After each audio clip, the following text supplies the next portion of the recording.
So why do I want an electric skateboard? Well, I live in a city that's fairly large. It's about 100,000 people. The main problem is I don't have parking at work. So I either have to walk to work, which is doable but takes a long time, or I have to hop a shuttle, which I need to walk to, get on, go downtown, then walk to the building I'm working in, and then go up to my office.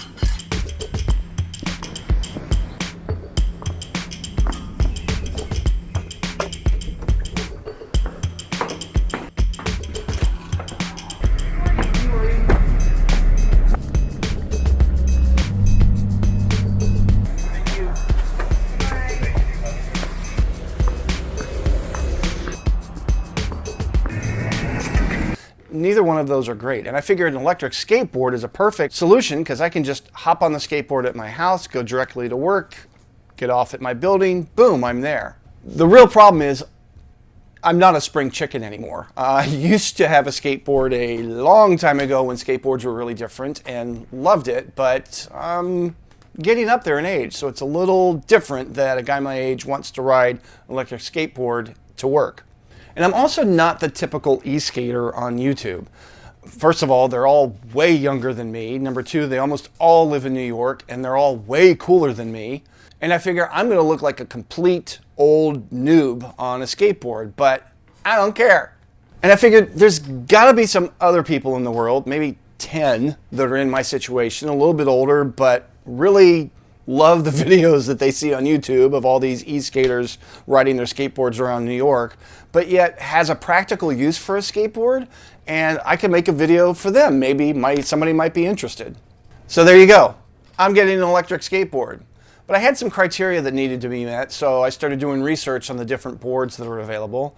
Number one, it had to be inexpensive. There were a lot of really good boards out there, like Boosted Board, probably the most famous e-skate board out there.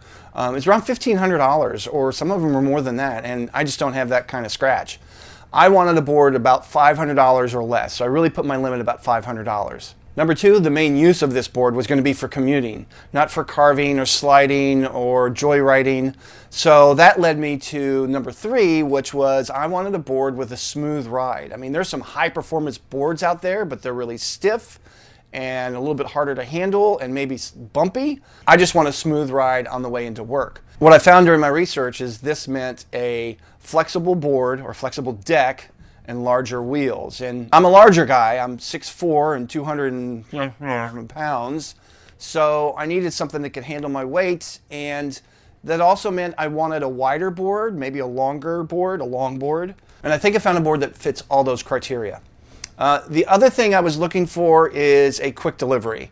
I'm an Amazon Prime member. I like things fast, 2 days, next day, same day if possible. And I knew a lot of the boards that were out there that you would order, and there's some really good boards coming from China, but they come from China, and it can take a month or 6 weeks to get here.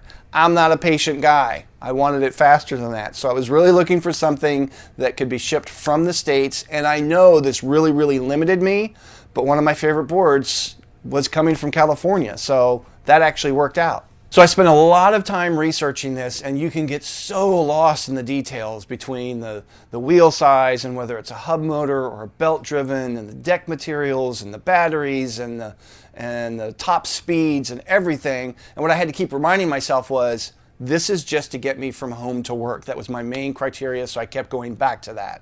So I narrowed it down to just 3 boards that I was looking at.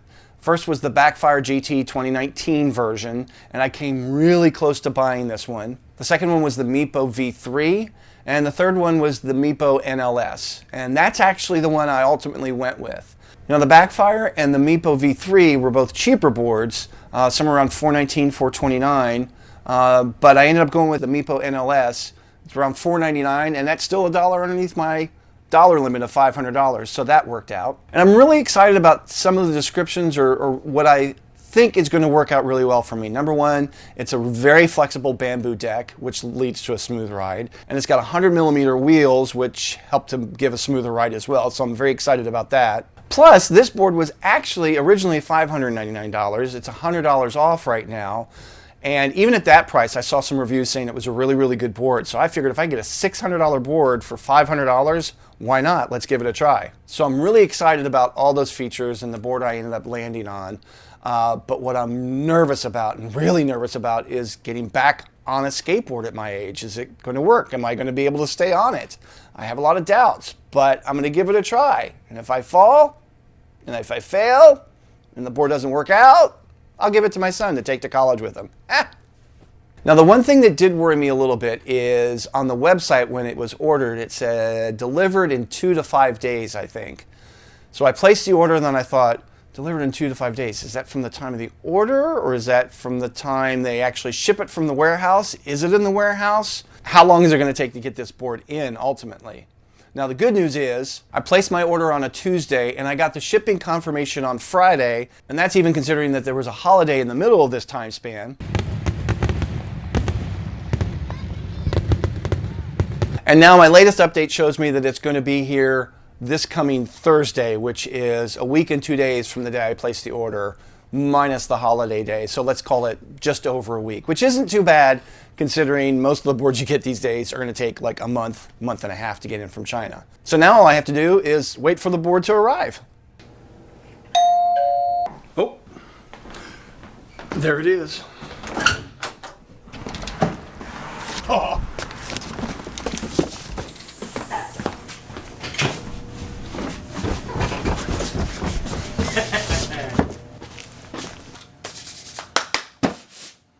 Here it is. Let's take a look.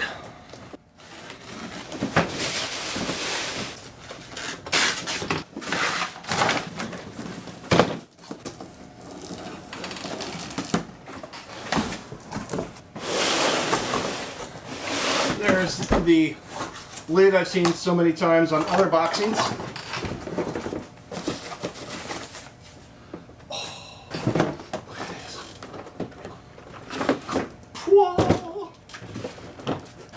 There's the board. Accessory kit, and if I'm correct, yes, there is a stand underneath. It's kind of nice they include that. So what have we got? We got a sticker. Warning, whenever you ride a Meepo board, you risk death or serious injury from loss of control, collision, and fails. To ride safely, you must read and follow the instructions and warnings in the manual at https://meepoboard.com/pages/manual, which actually I've already looked at. Always wear a helmet. Got one of those. When riding, avoid obstacles and slippery or uneven surfaces that could result in a loss of balance or traction and cause a fall or fail. Nope, that's fall, which is a fail. I'm going to do some of those. Now let's see what's in the kit. There's a charger, cord to the charger. Oh, huh. Okay, first and foremost, they said that all new boards shipped now with the NR remote, which this one did not. The NR remote has a flashlight built in, and it was bulky, so I didn't think I'd like it. So I ordered one of these. They're like $19. So I ordered one of these extra that's going to be coming that I'm going to ship back because this board shipped with the remote I wanted anyway. Wristband, a Meepo wristband, the nut wrench, Allen wrench, nice. This is the cord that you can plug into the battery on the bottom so you can charge your phones. Don't know how much I'll use that. Another cord of some sort that I'll figure out, stickers, manual, etc. All right, let's charge this puppy up.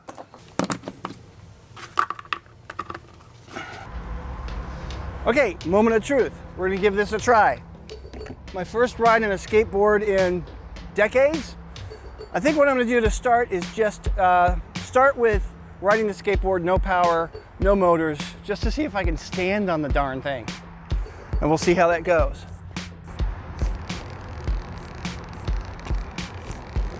That's not too bad. I don't have a whole lot of balance.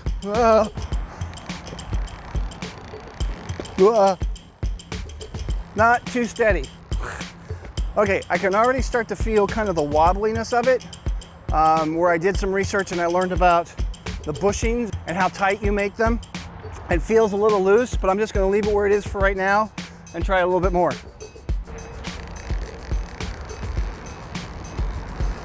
Oh man, it's all coming back to me. Okay, turns are not easy, but this is also a lot bigger board than I'm used to riding. Like I'm used to riding a board. Like I've been riding a board the past, I don't know, 30 years. No, haven't. But I will say, I am pretty comfortable on it. I mean, I'm fairly stable. I'm not falling off of it after a few feet. Okay, time to give it a go with power, I think. Okay, so I've already paired the remote. Board is on. It's one of the nice things I do like about this board, the Meepo NLS. You don't actually have to power the board on. If you just roll it forward a few inches, it automatically turns on. My remote is on. I am in speed 1, which tops out, I think, at like 8 miles an hour. I am in forward. Let's give it a try. Whoa. Whoa. Okay. I do remember the part about leaning forward.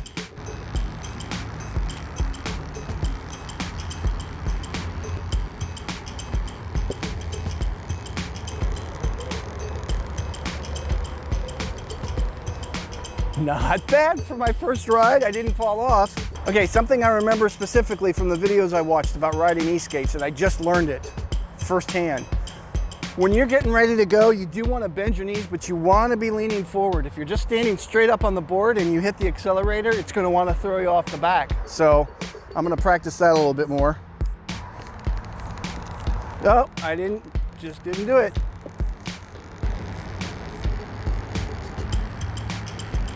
Uh-oh. Okay, turns are not easy, or not as easy as I remember them. I think I just have to get used to the balance, especially front side turns. If I'm turning to my front side, it's not too bad, but back side, oh, I am not used to leaning like that. Not bad. Time to keep practicing.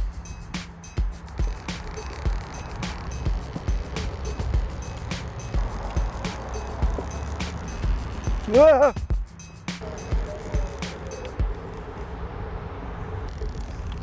Oh, that was close. Almost bought the farm on that one. I'll tell you one nice thing that I do not remember from my old skateboard, because it didn't have brakes, are the brakes. If you start to fall off of that thing, I almost naturally just pull back on the brakes so the board doesn't come shooting off. That's actually really nice. Oh, nice rolling start. Oh, that backside turn. Okay, and I'm not a professional. If I'm calling it a backside turn and it's not really a backside turn, don't diss me. I have no idea what I'm doing.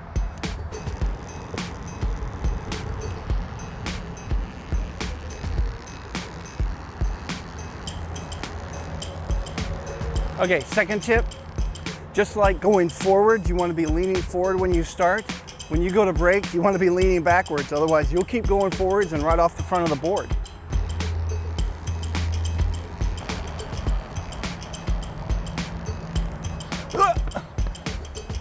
Not bad. I'm starting to learn also that, and I don't know how to put this best, you're kind of turning more with your whole body rather than just with your feet. Because I'm trying to push the board one way or the other to turn the wheels. I feel myself gripping with my toes, like push. But if I transfer my weight forward and back, I actually turn a little bit easier. Okay, so now that was all on setting 1, which is slow. I'm gonna go to setting 2, which I think has a maximum of 16 miles an hour, and see how that works. Whoa.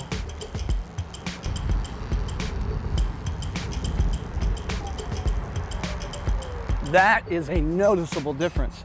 You have to be really ready for that. And what I also have to learn is gradual adjustments. I tend to be full throttle or nothing, and that's where I get a lot of the jerking around. So if I can smooth it out a little bit, I think that would help.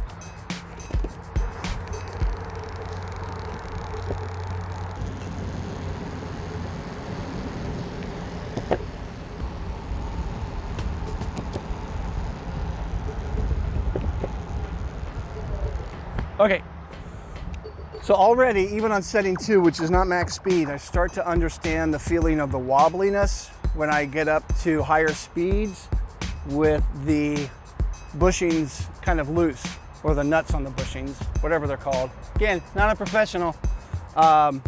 With things not tightened down real far, it gets kind of squirrely, so I think I'm gonna tighten them up and do a lot more practicing. Back in a bit. Okay.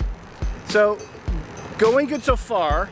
I'm still not quite perfectly comfortable with the wobbliness. I know there's a lot of adjustments to be made to how tight it is, whether it's too wobbly or too stiff. Not quite comfortable with that yet. I've fallen off a couple times. The first time because I was in reverse and thought I was in forward. The second time I was in forward, but I was on the board backwards. And when you're expecting it to go the other way, the board shoots out from underneath you. So I ended up on my back. Not a bad fall, but so far so good. I have a lot more practice to go before I'm comfortable taking this to work though. So we'll see how it goes.